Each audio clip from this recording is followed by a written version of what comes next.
मराठवाडा ही संतांची भूमी, मराठवाडा ही संस्काराची भूमी, कर्तृत्वान व्यक्तीला संधी देणारी भूमी, जीवन मूल्यावर विश्वास ठेवणारी भूमी, अशा भूमीची एक तेजस्वी तारा स्वकर्तृत्वानं सचोटीच्या बळावर, निष्ठेच्या जोरावर शून्यातून विश्व निर्माण करणारा, कामावर निष्ठा ठेवणारा, अडचणीच्या वेळी देवदूत म्हणून उभा राहणारा, सद्भावना, सद्विचार आणि सत्कार्यासाठी सदैव अग्रेसर राहणारा एक देवदूत कैलासवासी गणपतरावजी मोरगे. मोरगे म्हणजे मराठवाड्याला पडलेलं एक सुंदर असं स्वप्न, नांदेडकरांच्या गळ्यातल्या असणारा एक अनमोल ताईत, अशक्य ते शक्य करणारे कर्मयोगी,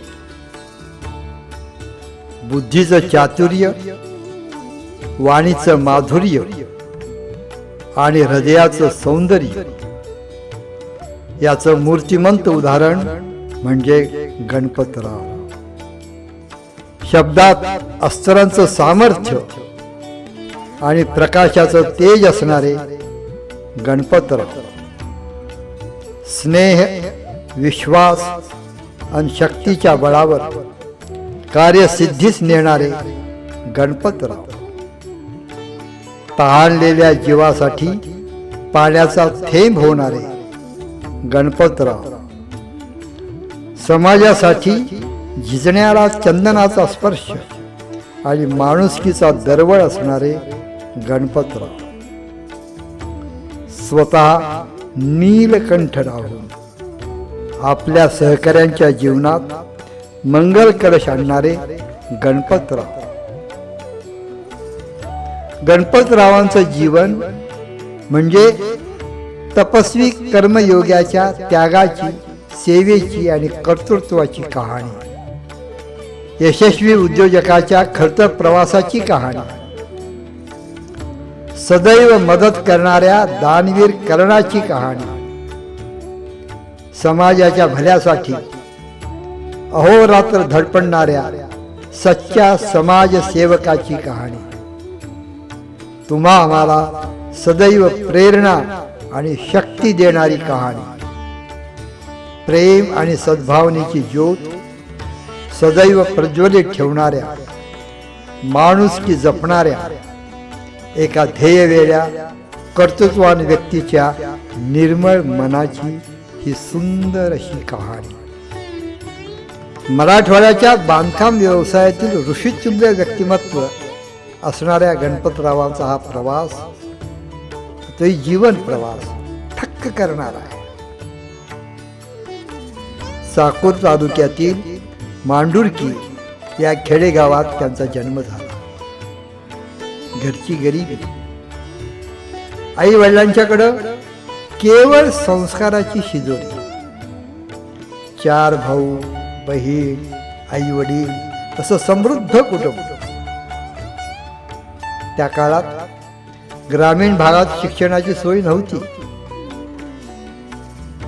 अभियंता व्हायचं होतं पण परिस्थिती नव्हती.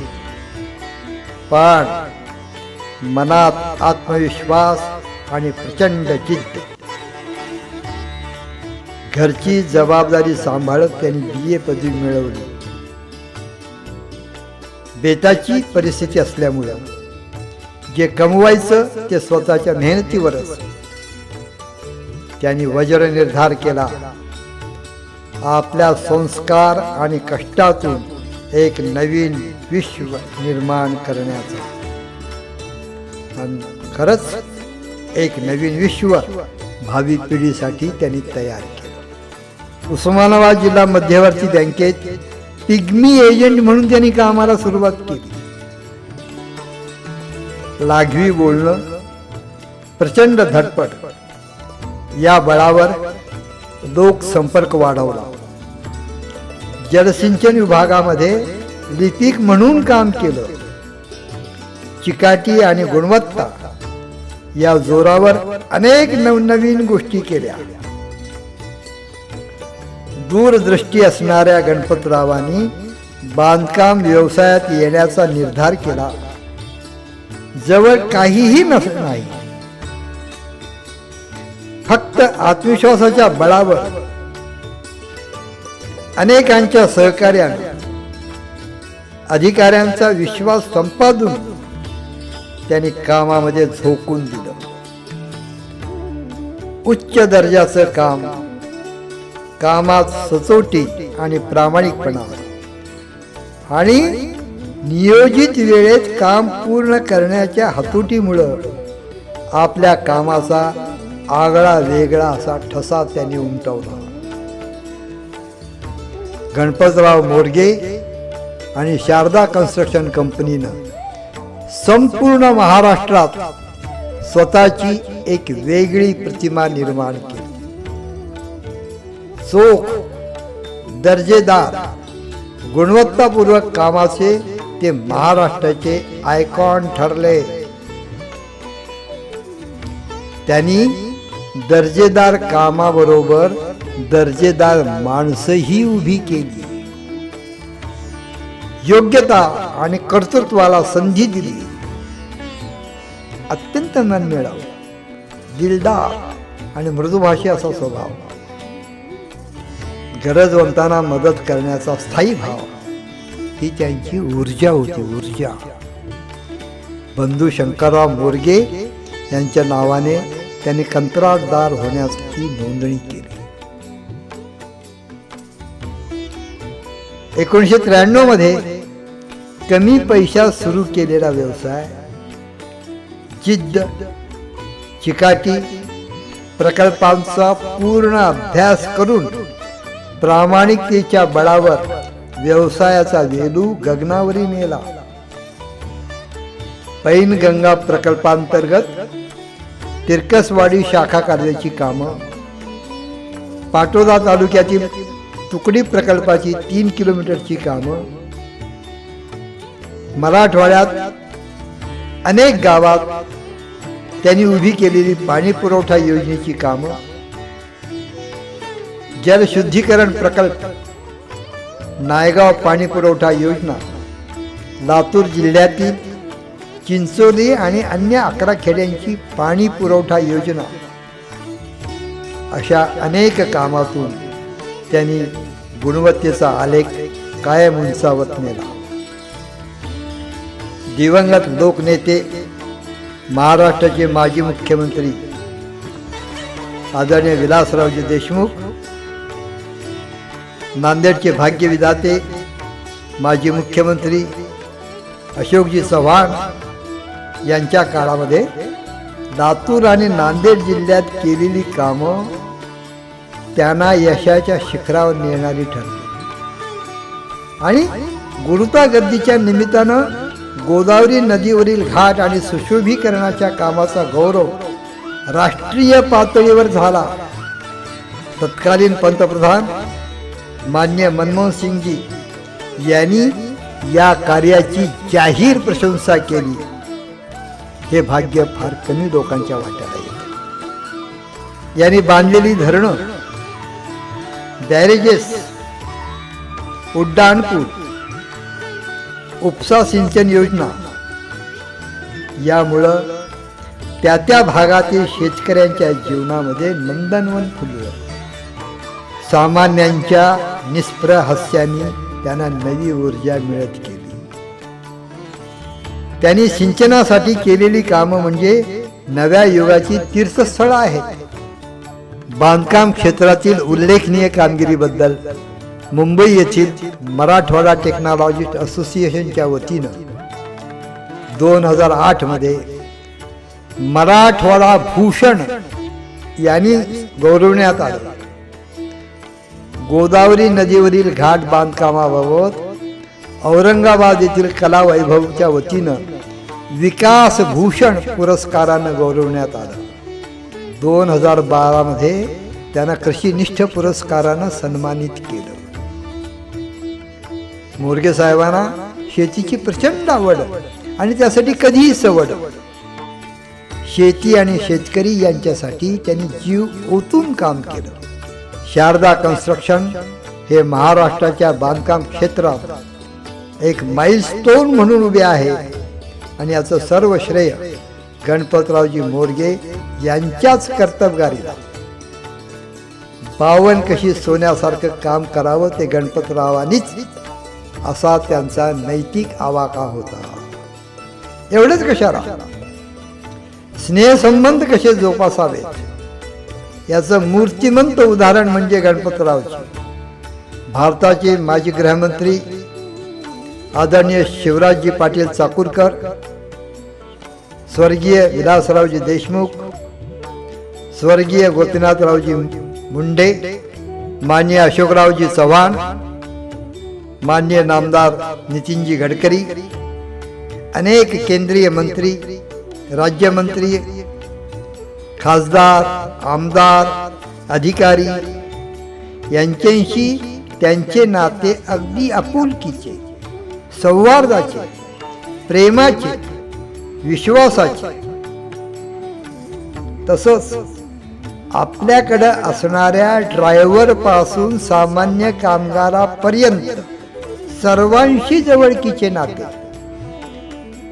त्यांच्या अडीअडचणीच्या काळात खंबीरपणे उभे राहणारे, धीर देणारे, सढळ हाताने मदत करणारे. मग कोणाचं शिक्षण असो, वैद्यकीय खर्च असो, लग्न कार्य असो वा अचानकपणे आलेली विपदा असो, मदतीला धावून जाणारे. त्यामुळेच जे त्यांच्याकडे कामाला आले ते त्यांचेच कौटुंबिक सदस्य झाले. त्यामुळं विश्वासपात्र कर्मचाऱ्यांची फौजच्या फौज त्यांच्यासाठी झटत होती, कारण ते त्यांचे दैवत होते. दैवत. आजही तोच विश्वास कायम आहे. एवढा आपलेपणा आता खरंच दुर्मिळ होत चालला आहे.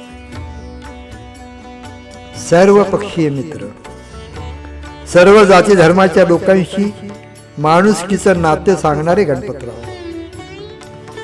त्यांनी किती कुटुंब जोडली, किती उभी केली याची नोंद घेणं सुद्धा अवघड आहे. आजही ज्यांना त्यांनी उभं केलं त्यांच्या मनाच्या देवाऱ्यात मोरगे साहेबांची प्रतिमा कायम तेजाळत असते. मी तुझ्या पाठीशी आहे असंच जणू ते त्यांना सांगतात. उत्कृष्ट प्रशासक आणि कुटुंबवत्सलतेचं आदर्श उदाहरण म्हणजे गणपतराव. कर्णासारखी उदारता, नेकी करो और भूल जाओ ही त्यांची वृत्ती. ज्या समाजात जन्मलो त्या समाजाचं ऋण असतं याची सदोतीस जाणीव ठेवून कार्य करणारे, समाजाभिमुख दातृत्व असणारे गणपतराव. नांदेडच्या वीरशैव समाजाच्या विविध उपक्रमांना त्यांनी मौलिक सहकार्य केले. वधूवर परिचय मिळावा, गुणवत्ताधारक विद्यार्थ्यांना प्रोत्साहित करणं यासाठी या जगन्नाथाचा हात सढळ राहिला. आपल्या भक्तिभावांमध्ये वीरशैव समाजाच्या कार्यालयासाठी त्यांनी जागा, कार्यक्रमासाठी भक्ती लॉन आणि अन्य जे काही लागेल ते सर्व सहकार्य, आणि तेही सर्व विनामूल्य. सामाजिक क्षेत्रातील पैन पैसा उपयोग सत्कार्यासाठी लागावा, अनावश्यक खर्च टाळता यावा म्हणून प्रयत्नशील असणारे. त्यांनी भाषण केलं नाही, त्यांनी कृती केली. कृती. अनेकांना घडवलं, उभं केलं, सन्मानित केलं, पण कधी मनाला अहंकार नाही ठेवला. धार्मिक कार्यातही ते सतत अग्रेसर. अनेक मंदिरांची निर्मिती, अनेक मंदिरांचे नूतनीकरण त्यांनी स्वखर्चानं केले. त्यामुळंच जगद्गुरु शंकराचार्य, पंचाचार्य, खंडू महाराज, अनेक संत महंतांनी त्यांना गौरवलं.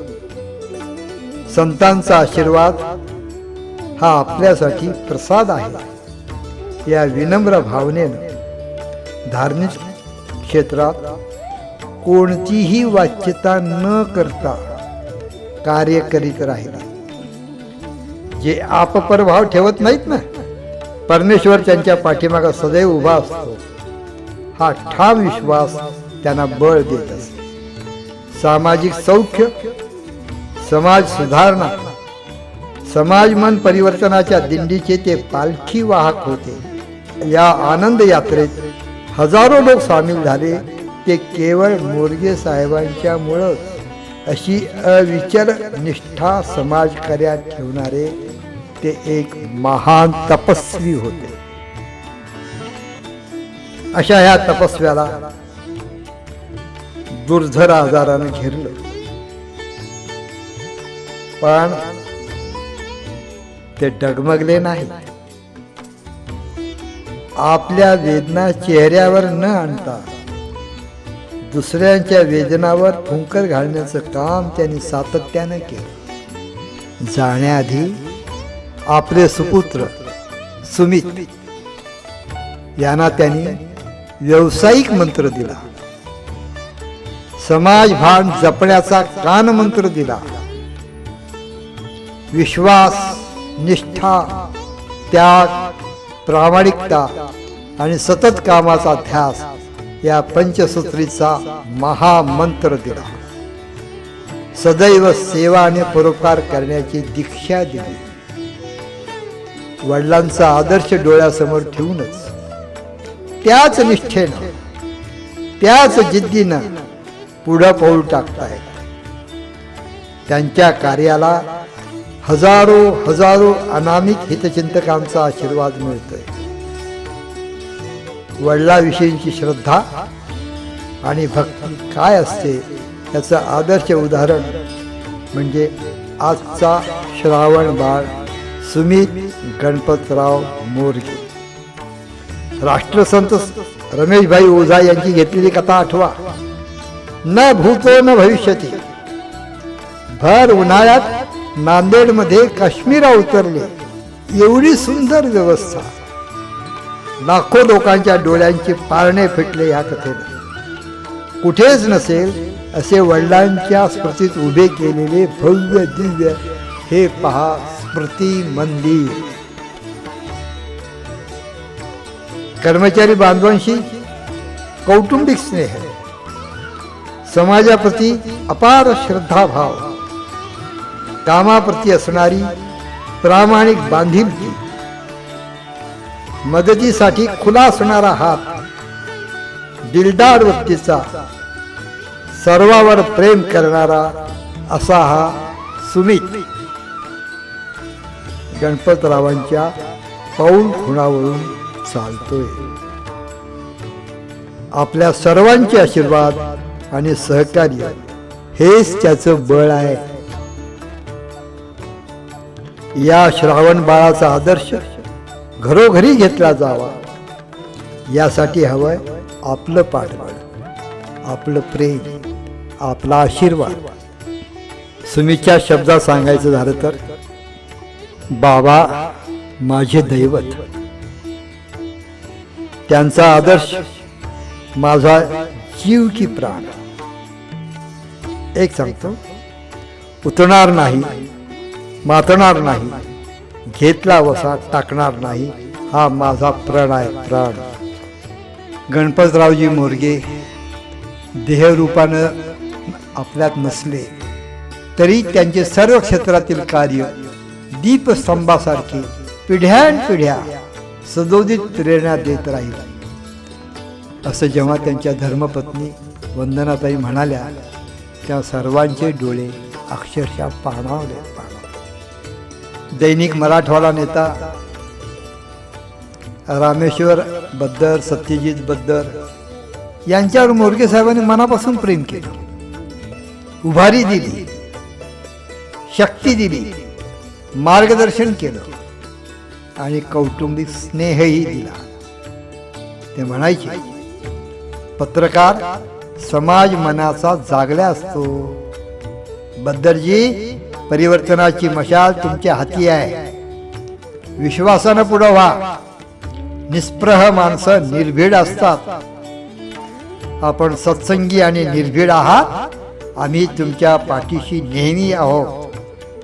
असे सांगणारे गणपतराव यांच्या स्मृती नंदादीपाप्रमाणे आपल्याला प्रकाश वाटा दाखवत आहेत. या वाटा अधिक उजळूया, अधिक प्रशस्त करूया. गणपतरावांचा आदर्श आपल्या जीवनामध्ये ठेवून आपणही मार्ग परिक्रमण करूया. नमस्कार. या जगामध्ये जन्म जन्माना जायते शूद्रा कर्मणा जमुच्यते, म्हणजे मनुष्याची जन्म 2 वेळी होतो. एक वेळी आईच्या उदरातून, एक वेळी गुरुच्या हातातून. आईच्या उदरातून ज्यावेळी जन्म होतो त्याला मांसपिंड असतो. गुरुच्या हातातून ज्यावेळी जन्म होतो ते मांसपिंड मंत्रपिंड होत असतो. त्या मंत्रपिंडासारखे मनुष्याला हा शरीराच्या मंत्रपिंड करण्याकरिता योगायोगानं आम्ही नांदेडमध्ये असताना त्यांच्या एक प्रकारची केदारून असलेला भस्मा त्यांच्या अंत्यक्रियेला प्राप्त झाले. म्हणजे अर्थात के म्हणजे स्वर्ग, दार म्हणजे दरवाजा. स्वर्गाच्या दरवाज जाण्याकरता त्या प्रसादाचे आधारच आम्ही प्रमाण आपण मानलो त्या दिवशी. त्यांच्या सहवासात गेला, एकदा कोणी त्यांच्या सहवासात गेला तर त्याच्यामध्ये काही दूर जातच नव्हता. असं अत्यंत लाघवी व्यक्तिमत्व आमच्या मोरे साहेबांचं होतं. आणखीन खूप काही व्हायचं होतं, पण आता ईश्वराला मान्य असतं, काही गोष्टी माहीत नसतं आपल्याला काही म्हणा. पण अत्यंत कमी काळामध्ये, कमी वयामध्ये एवढ्या अतिशिखरावर कोणाचंही घरचं काही माहीत नसताना, घरचं सहकार्य नसताना जी व्यक्ती पुढे पडते त्याला खरोखरच दैवी चमत्कार म्हणावा. आम्ही असं म्हणू, मोरगे साहेबाचं दैव आणि कर्म ह्या दोन्ही गोष्टी अत्यंत चांगल्या होत्या. या दैवामुळे किंवा त्यांनी केलेल्या चांगल्या कर्मामुळे जी आज त्यांची जी काही नाव आहे, आज काही लौकिक आहे, हे असामान्य आहे. असा एकही व्यक्ती नांदेडमध्ये नसेल की ज्यांनी मोरगे साहेब ओळखत नाहीत असं. मोरगे साहेबाबद्दल बोलायचं झालं तर असं म्हणतात की ब्रह्माने विश्व निर्माण केलं, पण त्या विश्वाला पुढं नेण्याचं काम, त्या विश्वामध्ये चांगल्या गोष्टी निर्माण करण्याचं काम कन्स्ट्रक्शन क्षेत्रामध्ये, बांधकाम क्षेत्रामध्ये मोरगे साहेबांनी या कलियुगामध्ये केलं. खूप काही गोष्टी त्यांनी केलेल्या आहेत आणि अतिशय गुणवत्तेचं काम करणारा कंत्राटदार म्हणून मराठवाड्यातच नव्हे तर संपूर्ण महाराष्ट्रामध्ये त्यांची ख्याती होती. असे काही प्रसंग आले त्यांच्या ह्याच्यामध्ये क्षेत्रामध्ये की एखादं काम साईटवर खराब झालं तर ते शासनाच्या अभियंत्याला विचारायचे की बाबा हे आमच्या माणसाने एवढं खराब केलं, तुम्ही काही कसं बोलत नाही त्यांना. म्हणजे त्यांना ते हे करायचे की बाबा तुम्ही चांगलं करून घ्या, आमची तयारी आहे तेवढं काम करायची. तर अतिशय गुणवत्तेचं काम करणारा एक कंत्राटदार म्हणून त्यांची ख्याती होती आणि त्याच्या जोरावरच त्यांनी शून्यातून विश्व निर्माण केलं. खेळीमेळीच्या वातावरणामध्ये आमच्या दोघा एवढा बाकीच्या कोण्याही मित्रांना एवढा आनंद घेतला नसेल आम्ही दोघांनी घेतला एकमेकाबद्दल. पण असं झालं, आम्ही मागं राहिलो आणि ते पुढं निघून गेले. त्यांचं कार्य संपलं, आमचे काही आणि कार्य राहिलेत म्हणून आम्ही पाठीमागं थांबलो. पण मरावे परी कीर्ती उरावे असा एखादा चेहरा जन्माला येतो आणि तो खूप काही सोडून चालला जातो, जे कधीही सुद्धा न समाप्त होणारी कीर्ती जी आहे ती त्यांनी इथं सोडून गेली आहे. पण एक सांगेल मी तुम्हाला की मी तरी त्यांना थोडंसं जोरात रागात बऱ्याच वेळा बोललो असं, पण त्यांनी आयुष्यामध्ये मला सांगणे का मला बोलण्याचा कधीही प्रयत्नही आणि प्रयासही केला नाही. मित्र व्हावा, तो गणपतराव सारखा व्हावा. माझ्यावर एक प्रसंग आला की माझा मुलगा हा MBBSला असताना की त्याच्या स्कॉइलेसचा आजार होता आणि अचानक त्याला त्रास झाल्यानंतर मी त्यावेळी साहेब स्वतः खुद लीलावती हॉस्पिटलमध्ये ॲडमिट होते. मी मॅनेजर महेश साहेबाशी बोलून म्हणलो, महेश साहेबांना आपणाला मदत करावी लागेल, मदत करतील का? तरी साहेब स्वतः खुद अडचणीत असताना एक मन भीत होतं की कसं म्हणायचं, पण एक माझ्यासमोर तेवढ्या रकमेचा पर्याय नव्हता. साहेबांनी त्यावेळेस मेसेज पाठवल्याबरोबर त्यांनी होकार दिला आणि सांगितलं की बाबा ताबडतोब डॉक्टरला तुम्ही असं असेल घटना तर पुण्याला ॲडमिट करा आणि काय पैसे लागतात. त्यांनी त्यावेळेस मला 6 लाख रुपये दिले. भोसीमध्ये एक भूमन्ना म्हणून नांदेडमध्ये प्रिंटिंग प्रेस आमच्याच कंपनीचं काम करतो. इतर खेड्यापाड्यातल्या मंगलकार्य पत्रिका वगैरे छापतो. त्या बिचाऱ्याला 4 लाख रुपयाला महानगरपालिकेतर्फे दुकान भेटू लागलं. तर माझ्याकडे अक्षरशः तिजोरीमध्ये अनुभव सांगतो फक्त 2.5 लाख रुपये होते. तर ते माणसाने 2 लाख म्हणले. मी म्हणलो साहेब आपल्याकडे 2.5 लाख आहेत. तर अरे म्हणले आपल्याला कोण बी 25 लाख रुपये देते म्हणले, गरीब माणूस आहे, देऊन टाक त्याला 2 लाख रुपये, आपलं 50,000वर काम बघते. तर मला एक म्हणणं असं आहे की आपल्या ताटातलं जे माणूस देते ते आज किती मोठा म्हणावं लागलं माणूस. अशी माणसं भेटत नसतात. साहेबांनी व्याजाने पैसे काढून मित्राला दिले, मात्र त्या मित्राकडून कधी व्याज खाल्ले नाही. मी स्वतः ते व्याज भरलेलं आहे, मला हे अनुभव आहे. मग तर साहेबांनी कधी म्हणजे तसा व्यवहारच केला नाही. आणि साहेबाचे व्यवहार म्हणजे काचासारखे व्यवहार राहतात. ते एकदम पारदर्शकता व्यवहार आणि स्वार्थ काही राहत नव्हता. फक्त नाव कमवा, पैसा तर कमवला, नावसुद्धा कमवत होते. सिर्फ यही था, उन्होंने गरीबों को देखते थे, लेबर को सोचते थे, ये मेरी लक्ष्मी है बोलते थे, वर्करों को देखते थे, मिस्त्रियों को देखते थे, और ज़्यादातर मुझे अपने परिवार का सदस्य समझते थे. मेरे बाल बच्चों को भूखा नहीं रह दिए. जब भी पूछते थे सेठ खर्चे को पैसे है क्या, सेठ रमजान की ईद आ गई तुम्हारी, कपड़े लिए क्या बच्चों को, सेठ रमजान की ईद मना रहे क्या तुम. यही तरीके से जो मेरे को आज 30 साल 35 साल में शब्द है.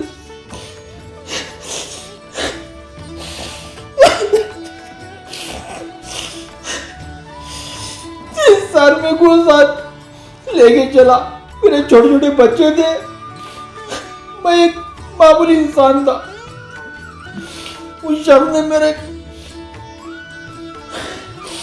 गाड़ियां चले, काम करा, कभी उस शख्स ने मेरा हिसाब नहीं किया.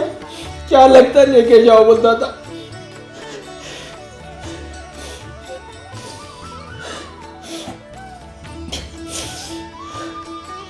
मुझे अपने सगे भाई से ज्यादा चाहता था वो. मेरे सुख दुख में हर काम, मेरे अच्छे बुरे में वो आदमी कभी जो ना पलट के देखा नहीं. हर वक्त यही बोला सेठ सबको जो ना सबने आगे बढ़े, तुम आगे नहीं बढ़े. मैंने बोला साहब आप आगे बढ़े, मेरे लिए वही सबसे बड़ा जो होना. ये सब कुछ आपका है, वो मेरा ही है. हंस देना सिर्फ. क्या सेठ तुम कैसे, यही बोल के जो है ना सेठ गरीबों को बोलो मत, लेबर को बोलो मत, मिस्त्री को कुछ बोलो मत. इस तरीके से सभी को लेके चले उन्होंने. आज मालिक ने जो है ना यहाँ तक लेके आया. वो इंसान नहीं भगवान था. हर एक के दुख दर्द में साथ दिया, हर एक को जो है ना आगे बढ़ाया उन्हें. मैं तो बहुत कुछ उनके साथ रहा था. मोरगे साहेब नाहीत असं मला वाटत नाही. मोरगे साहेब अजूनही प्रत्येक त्यांची आठवण, त्यांचं काम मलाच नाही तर प्रत्येक व्यक्तीला त्यांच्या संपर्कात आलेल्या सगळ्यांनाच जाणवतं की मोरगे साहेब जरी असले तरी नसले तरी अजून आहेत असंच वाटतं. तरी मी ईश्वरचरणी प्रार्थना करतो की त्यांच्या आत्म्यास शांती लाभो आणि पुन्हा मोरगे साहेबांनी पुनर्जन्म घेऊन आमच्यात यावं लवकर अशी मी देवाजवळ प्रार्थना करतो. धन्यवाद. अचानक त्याला थोडंसं थकवा वाटू लागला होता आणि आम्ही बघतो प्रयत्न केला. माहूरला त्याला 2 वेळेस घेऊन गेलो. माहूरच्या महंत महाराज सांगलं होतं बाबा थोडंसं दवाखान्यात दाखवा, थोडं अवघड केस आहे. महंत महाराजासुद्धा त्याच्या 12 वर्षाला महंत महाराज खाली उतरतात. महंत महाराजाला घरलासुद्धा घेऊन गेलतो बाईनं. आणि योगायोगानं महंत महाराज कोणाच्याच घरी या नांदेड जिल्ह्यात, या मराठवाड्यात, विदर्भात कोणाच्याच घरी आंघोळ केली नाही त्यानं. त्याच्या घरी लघवी केल्यामुळं आंघोळ करावं लागली. काय योग म्हणावं, मला वाटलं होतं काय फार भारी मोरगे साहेब होतील. एवढा मोठा माणूस त्याच्या घरी आंघोळ केली, लघवी केली. घरात इतकं सोपं नाही लघवी करणं, आंघोळ करणं. भाग्य लाभल त्याचा लेकराला लाभल अशी कंडिशन आहे. महंत महाराज कोणाच्या घरला जात नाही, माहूरचे महंत महाराज. जीवनामध्ये येऊन अत्यंत गरीब घराण्यातून त्यांनी मेहनत करून या स्तरापर्यंत आलेले आहेत. कॉलेज शिक्षण करत असताना त्यांनी अहमदपूरला पिग्मी एजंटचं काम केलेलं आहे. म्हणजे त्यावेळेस फक्त त्यांना 2 रुपये भेटायचे म्हणे. 2 रुपये म्हणजे पैसे कसे कमवायचे हे त्यांना कॉलेज लाईफपासून अत्यंत गरिबीमध्ये त्यांनी कॉलेज शिक्षण घेतलेलं आहे. कॉलेज शिक्षण घेत असताना फक्त एक त्यांना पांढरी विजार राहायचे आणि ते 8 दिवसाला 15 दिवसाला इस्त्री करायचे हे त्यांनी सांगितले. आणि नोकरीला येताना एक लोखंडी पेटी घेऊन आले होते. ही वस्तुस्थिती आहे मुळाला आले त्यावेळेस. साहेबाचा आम्हालाच नाही इतर समाज लोकांना अभिमान होता. एक चांगले महान व्यक्ती आमच्या समाजातून गेल्याबद्दल आम्हाला आमची समाजात फार मोठी त्रुटी निर्माण झालेली आहे. आणि विशेष मला सांगायचं आहे, नांदेडला वीरशैव भवनची साहेबांची खूप इच्छा होती म्हणून त्यांनी मिटिंग पण 3-4 मिटिंग पण घेतल्या. त्याच्या मिटिंगला सर्व समाज लोक पण आले होते. आणि एक मला सांगायचं की साहेबांना जो शब्द दिला ते शब्द कोणी लोक खाली पडू द्यायचे नाही. त्यांच्या शब्दाला सगळे मान द्यायचे. त्यांनी सगळ्यांना सांगितल्याप्रमाणे त्यांनी आम्ही सर्वजण जाऊन वीरशैव भवनची जागा पण बघितली आणि जवळपास हे आमचं कार्य चालू आहे. पण हे शेवटी पुढाकार साहेबांनी घेतल्यामुळंच हे आता इथपर्यंत हे गोष्टी आलेल्या आहेत. आणि साहेबांची इच्छा जी वीरशैव भवनची आहे ती आम्ही लवकरात लवकर पूर्ण करू मी यावेळेस नक्की सांगतो. सामाजिक कामामध्ये समाजात नाही तर कुठल्याही समाजाच्या कोणत्याही ग्रस्ताला त्यांनी त्यांच्या घरून वापस पाठवलेलं नाही आहे. म्हणजे एवढं मोठं कार्य त्यांनी म्हणजे दानशूरपणाच्या बाबतीमध्ये ते खूप मोठ्या प्रमाणामध्ये दानशूर होते. त्यांनी जेव्हा सांगितलं की मी एक पिग्मी एजंटाचं सुद्धा काम केलेलं आहे आणि या पिग्मी एजंटाचं काम करत असताना मला बऱ्याचशा अडचणी आल्या. मी जेव्हा हे शारदा कन्स्ट्रक्शन उभं केलं तर त्या शारदा कन्स्ट्रक्शनची पूर्ण हिस्ट्री त्यांनी आम्हाला नांदेड ते शिर्डी या प्रवासामध्ये सांगितलं. माणसाकडे पैसा आला म्हणजे तो घमंड येत असतो त्याला, पण या आमच्या ज्येष्ठ मित्रांना गणपतरावजी मोरगे हे केव्हाही घमंड दाखवलं नाही. किती पैसा आला सर्वसामान्यासोबत एकसारखी वागणूक त्यांनी ठेवली. सर्वसामान्यासोबत राहत होते, जमिनीवरच राहत होते. केव्हा अशी कोणती मोठी गोष्ट त्यांनी अशी केली नाही की पैसा आला म्हणून की माझ्याकडे हे ते असं काही केव्हाही झालेलं नाही. धार्मिक क्षेत्रात केव्हाही आग्रह करणे त्यांनी भूमिका ठेवली. केव्हाही पुढंच राहत होते ते. अशा ह्या मोठ्या मनाचे होते. तर मी त्यांच्या एका पैलूवर मी नुसतं प्रकाश टाकलेला आहे की अशा प्रकारचा त्यांचा स्वभाव होता. मग ते मोठे झाल्यानंतर तर ते खूप धर्म केला. तिने कुठेही कोणत्याही देवस्थानाला कोणत्याही गरिबाला कुणालाही असं दानधर्म करण्यामध्ये ते कधी मागे पडले. पण अशा आशीर्वादानं त्या आशीर्वादाच्या जोरावर ते एवढे मोठे झाले असावेत असं मला वाटतं. हर रोज उनका शेड्यूल में पूछता था, सर आज कुठे आहेत तुम्ही? अरे आज मी उस्मानाबादला आलो, आज मी पुण्याला आलो, आज मी नागपूरला गेलो. रोज सकाळी ते 5 वाजता घरातून निघायचे आणि पुन्हा रात्री घरी यायचे, दिवसभर काम करत. असं त्यांनी कंटिन्यू मागच्या जवळजवळ त्यांच्या कॉन्ट्रॅक्टरशिपच्या पूर्ण 20 ते 22 वर्षाच्या लाईफमध्ये त्यांनी पूर्ण शेवटपर्यंत असंच काम केलं. देवाचा दुर्दैव म्हणा काही म्हणा, अशा सुंदर माणसाला आमच्यातनं नको असताना घेऊन गेलेत. पण आम्हाला त्याची खंत आजपर्यंत राहणार आहे आणि त्यांची खंत कोणीही दुसरा कॉन्ट्रॅक्टर भरून काढू शकत नाही. त्यांच्या पाठीमागं त्यांचा मुलगा सुमितही सध्या फार चांगला काम करतो आहे. मी देवाचरणी अशीच प्रार्थना करतो की त्यालाही असं मोरगे साहेबासारखं उद्दंड यश कीर्ती लाभो आणि त्यांची भरभराट हो. त्यांचं मन एवढं मोठं होतं. आम्ही एखादी कुठं साध्या लॉजवर थांबलं तर आम्हाला कधीच थांबू द्यायची नाही. सांगायचं बाबा साध्या लॉजवर नाही थांबायचं, चांगल्या ठिकाणी थांबायचं, चांगलं राहायचं, सगळ्यांसंग चांगलं वागायचं आणि कुणासंगही बेईमानी करू नये, त्यांचं ब्रीद वाक्य. ते इरिगेशनला करीत होते, मी BNC ऑफिसला करीत होतो. त्याने म्हणायचे आम्हाला की सोयरी या इरिगेशनला कामं करा, पण आमची काही तेवढी कॅपॅसिटी नसल्यामुळे आम्ही BNCलाच कामं करीत राहायचे. मोरगे साहेबाचा एकदम स्वभाव चांगला होता, मिसळून होता आणि सगळ्या लोकांना मदत करीत होते. धार्मिक लोकांनाही मदत करीत होते, महाराज लोकांना मदत करीत होते, गोरगरिबाला पण मदत करीत होते. साईडवर त्याच्या जेवायला पण लोकांना देत होते. लग्नाचा त्यानं मोठा कार्यक्रम झाला, पूर्ण साईडवर लेबर लोकांना त्याने जेवण दिले त्याच्यामध्ये आणि सगळ्याला घेऊन चालत होते त्याच्यामध्ये. आता एक आमचे मित्र जनवाडे, आरबी जनवाडे म्हणून आमचे सहकारीचे आमचे क्लासमेट, ते आजारी पडले, त्यांना न्यूमोनिया झाला होता. ते आता स्टेज एक म्हणजे क्रिटिकल कंडिशनमध्ये असताना मोरगे साहेब बाहेरगावी होते. ते सहज आले आणि विचारले काय झाले, तर असं असं झालेलं. म्हणतं काय पैसे नाहीत का काय, तर त्यांनी ताबडतोब इथून फोन करून हेलिकॉप्टर बोलवून म्हणजे वैयक्तिक विमान बोलून त्यांना इथं मुंबईला शिफ्ट केलं आणि स्वतः त्यांनी त्या पैसे असतील नसतील म्हणून त्यांनी स्वतःचे जवळचे पैसे 5 लाख रुपये भरून त्यांना तिथं पोहोचण्याची व्यवस्था केली. तिथं त्यांना ट्रीटमेंट म्हणून ते आज सुखरूप व्यवस्थित आहेत. आणि अशी अनेक कामे सांगता येतील, परंतु आता कसं वेळेअभावी जास्त सांगणार नाही. ते एक मला नातेवाईक प्लस एक जवळचा चांगला मित्र म्हणून मला ते वागणूक देत होते. आणि त्यांचे एक त्यांनी नॉन टेक्निकल असूनही त्यांच्यातले गुण मला इतके हे होते, म्हणजे इतके हुशार होते ते की कधी कधी कोणत्या आयटमला कोणता रेट भरावा हे आम्ही टेक्निकल असून आम्हाला समजत नव्हतं.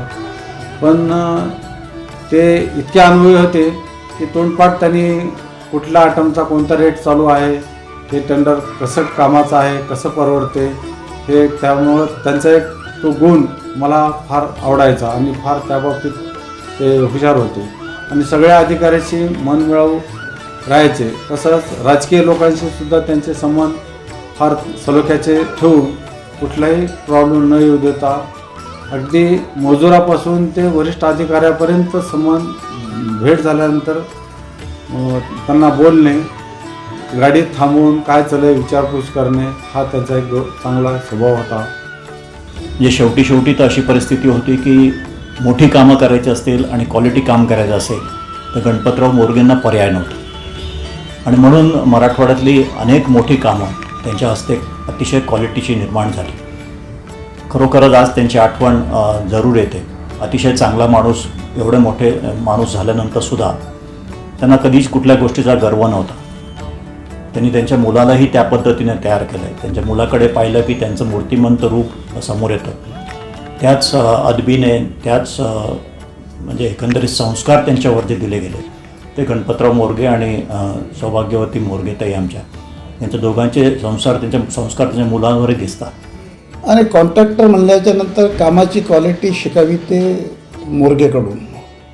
मोरगे साहेबांचं काम करण्याची हातोटी, काम करण्याचे आणि कुठल्याही प्रकारे कामामध्ये क्वालिटीमध्ये जपलं पाहिजे असं विचार करून ते उद्योगामध्ये आपलं काम करीत होते.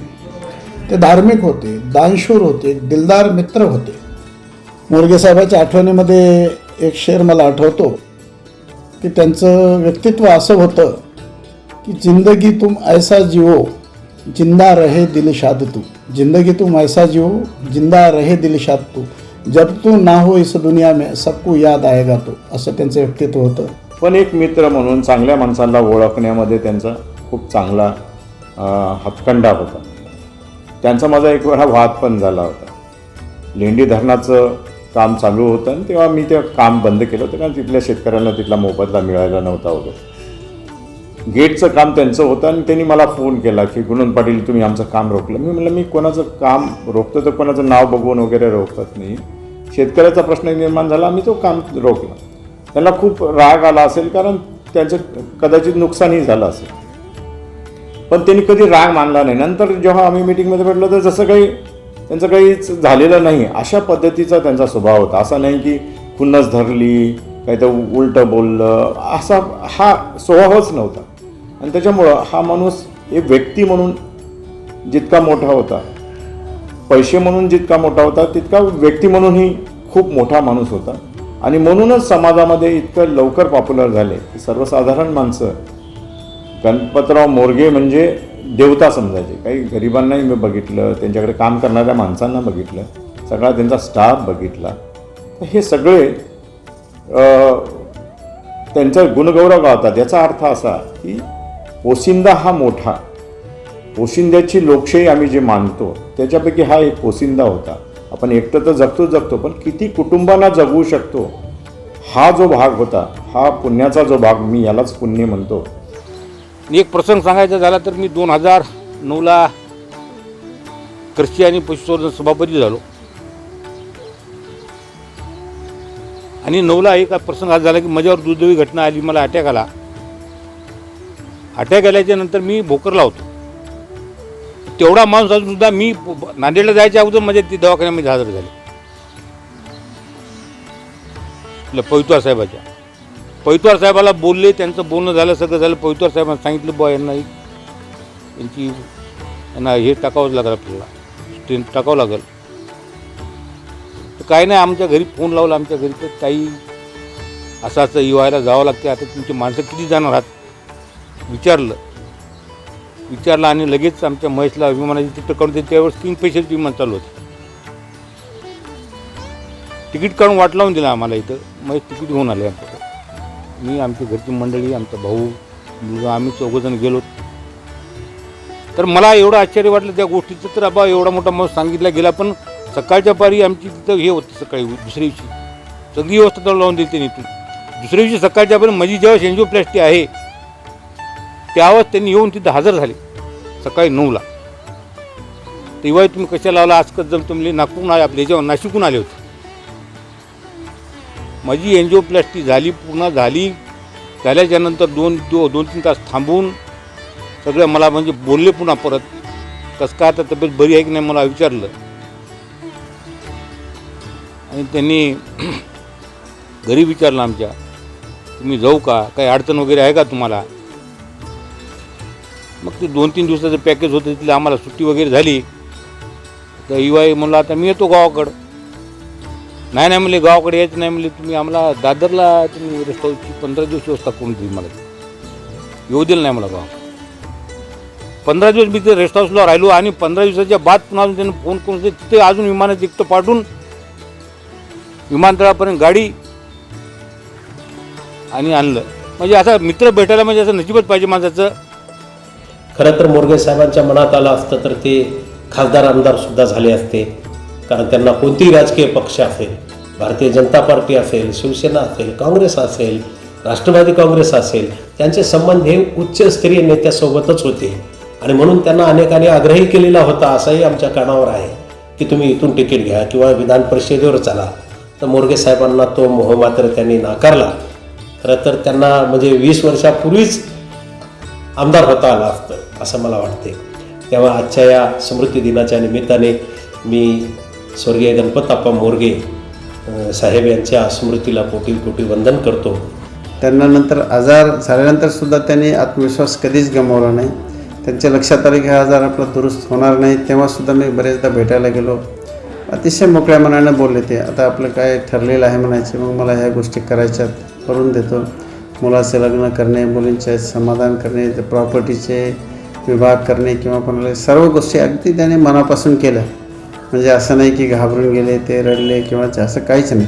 मुलाच्या लग्नाच्या वेळेस त्यांना पूर्ण माहीत होते की आपलं आयुष्य आता मर्यादित आहे. तो सुद्धा लग्न सोहळा अतिशय भव्य पद्धतीत मोठ्या मनाने केला. ते लिंगायत समाजाचे असल्यामुळं लिंगायत समाजाचे ज्यावेळी काही धार्मिक कार्यक्रम झाले, या नांदेडला ज्यावेळी जगद्गुरूंनी मोठे धार्मिक कार्यक्रम घेतले, त्या कार्यक्रमातसुद्धा त्यांनी त्यांचा अत्यंत चांगल्या प्रकारचा सहभाग त्या ठिकाणी नोंदवला.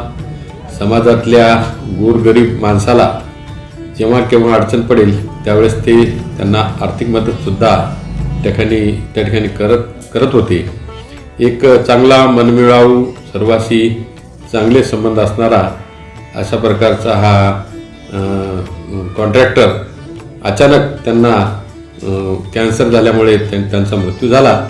त्यामुळे खरंच त्यांच्या कुटुंबाचं तर नुकसान झालंच, परंतु समाजाचं सुद्धा खूप मोठ्या प्रमाणावर त्या ठिकाणी नुकसान झालं.